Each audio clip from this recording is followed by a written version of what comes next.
How does it feel to be an immigrant in Canada in 2025? A question nobody has been asking. A question that's been answered already by many different people, but not by me. So let's get down to it.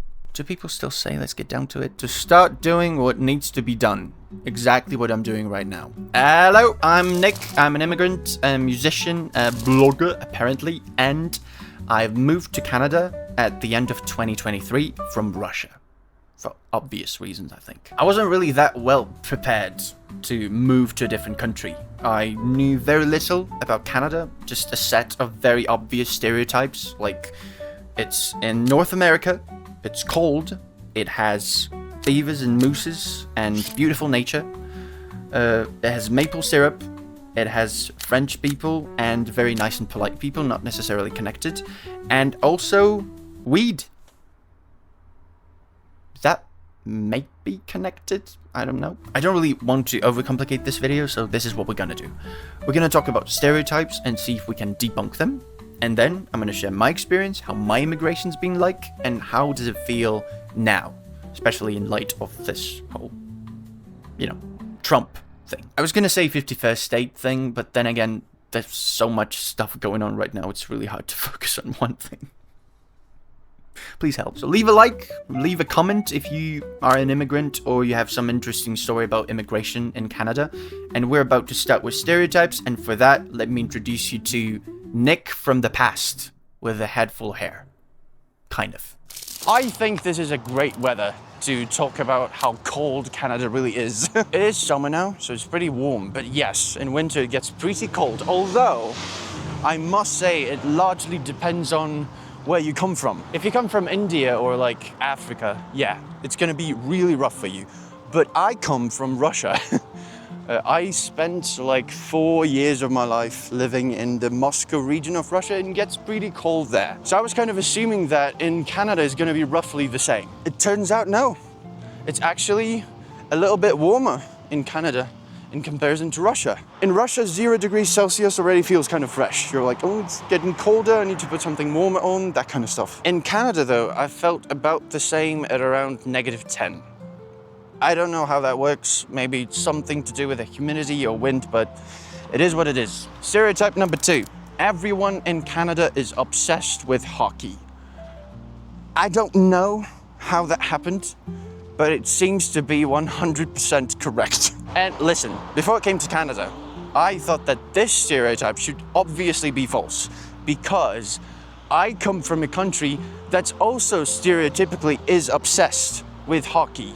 And I gotta be honest with you, in Russia, hockey's not that big that it is in Canada. I'll give you an example.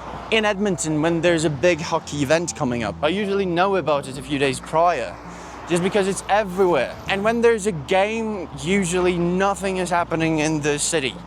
It seems like everyone is watching the game. In Russia, you sometimes don't even know that something big hockey-wise is happening, because nothing changes. It's a Wednesday for you. Look, I was just talking about it. Look at this. Look at that. Oh my God. Go Oilers! Let's go. What's up, vlog? Yep. Thank you. This is a pretty good moment to talk about the next stereotype that I honestly never thought of that much. And it's the fact that people in Canada are very polite and very nice. And I have a pretty fun example of that famous Canadian politeness that's actually happened to me right here. Let me show you. I was about to cross the road right here, and the car was approaching just like this one. And the car slowly stopped right when I was about to cross the road. Nothing unusual. But as I was crossing the road, a guy who was a driver just waved at me from the car, and he was like, sorry, go on. And that was it. And this, I think, is the biggest difference in terms of communication between Russians and Canadians. Russians are very straightforward, and Canadians are very nice, even when the situation does not really need it. Do I like that? Absolutely. I would rather see a fake smile every day than know how many people don't care about me today. Thank you, Nick. That was wonderful. So, how does it feel to move to a new country and live here in Canada for almost 2 years?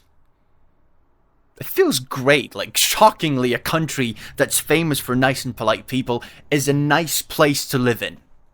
Wow. But okay, In all seriousness, since I came to this country almost 2 years ago, I had maybe 1 or 2 instances when someone said something unpleasant about me or insulted me based on like what I am or where I come from. And taking into account that nobody's really protected against that 100% and that can happen, that's a very low number. Most people are very caring and very understanding. Most cities are very safe and very nice, and I've visited a lot of cities in Canada already. And well, I have a normal life. I have a place to live, I have a job, I have friends. And one more thing, a thing that I believe many people here take for granted. Canada feels predictable.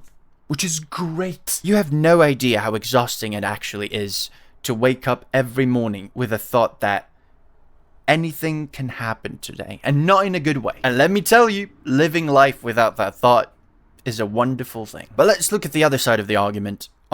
People who don't like immigrants, I kind of understand them. I mean, I get the sentiment that, well, if you allow many immigrants into your country, they might try to impose their culture, their language, their religion, or something like that. But I also do believe that people who say that never actually moved in their life or never been immigrants. Because for me as an immigrant, that sounds incredibly silly. I mean, what do these people really think happens? You move to another country to live there for God knows how long. You've got no connections, and it's very likely you also don't know the language. So your self-esteem and confidence are at all-time low. And do these people really think that at that point in my life, I'm thinking, I'm going to make them speak my language, or I'm going to make them celebrate my holidays? I mean, I'm Russian, and even I'm not doing that. I mean, I accept the fact that there are bad immigrants who don't treat, in my case, Canadian culture with respect. And trust me, we hate them too. We other immigrants also hate them. And in the vast majority, I believe, we immigrants understand that we are guests, and we've been provided with an opportunity to live here and help our fellow Canadians, and potentially in the future become one of them. And so far, most of the people I've met here in Canada, both immigrants and locals, understand this concept pretty well. And I'm really happy about it. And that's all I wanted to tell you for now. Thank you so much for watching. I really appreciate every single person who watched this video. Now, if you have any questions, or if you have anything remotely interesting to discuss with me, comments are still down there. I've checked. Thank you, and see you in the next video. What? Oh. Look at that. Is it an interesting and informative video that I also made? Well, I hope so. You better check it out.